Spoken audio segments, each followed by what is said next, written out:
Nurbaiti dari STAIN Bengkalis, program studi Ekonomi Syariah dengan dosen pengampu Bapak Dr. Al-Ma'arif.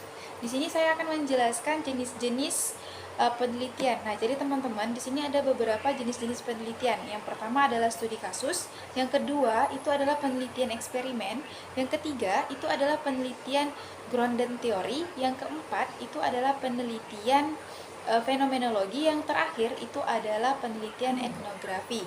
Nah, jadi teman-teman, saya akan menjelaskan satu persatu dari 5 jenis-jenis yang saya sebutkan tadi. Yang pertama adalah studi kasus.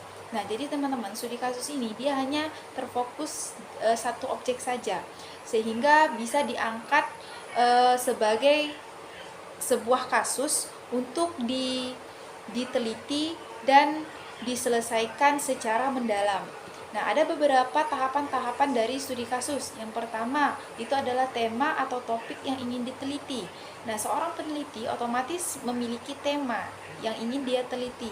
Nah, setelah mendapatkan tema, lalu seorang peneliti itu harus menemukan yang namanya referensi yang jelas. Nah, ketika sudah mendapatkan referensi yang jelas, yaitu selanjutnya memasuki yang namanya kerangka peneliti. Nah, setelah memasuki kerangka peneliti, nah seorang peneliti itu harus mendapatkan data lalu melaporkannya secara jelas.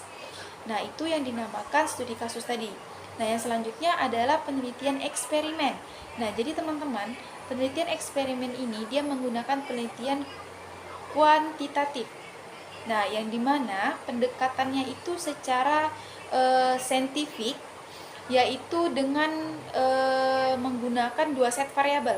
Yang pertama adalah variabel bebas dan variabel terikat, di mana variabel bebas ini dikontrol dan dikendalikan untuk dapat menentukan pengaruh yang ditimbulkan oleh variabel terikat.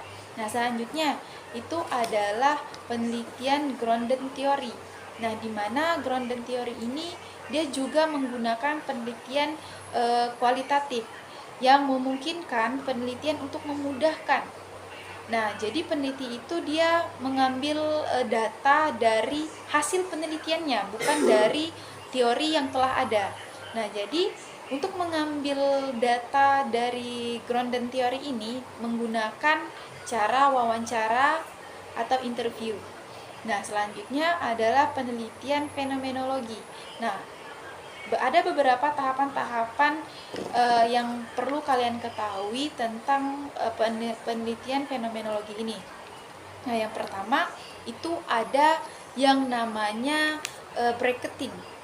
Nah, yang kedua itu ada intuiting, yang ketiga itu ada analyzing, dan yang keempat ada namanya describing. Nah, jadi yang pertama itu yang saya sebutkan tadi ada yang namanya bracketing. Nah, bracketing ini dia adalah proses untuk mengidentifikasi dan menahan setiap keyakinan serta pendapat yang sebelumnya telah terbentuk. Nah, yang kedua itu intuiting. Intuiting ini dia lebih ketika seorang peneliti itu dia bersikap terbuka kepada terhadap makna yang telah ia temukan gitu. Jadi yang ketiga itu analisis. Analisis ini dia adalah proses yang melibatkan proses lain. Nah, yang meliputi coding, yang dimana kategorisasi dan memahami arti yang terdapat dari fenomena tersebut. Dan yang keempat itu adalah describing. Describing itu ini sangat penting ya teman-teman untuk seorang peneliti. Nah, seorang peneliti dia harus memahami, mengerti, dan bisa menganalisis dari fenomena atau dari yang ingin dia teliti atau yang ia kaji.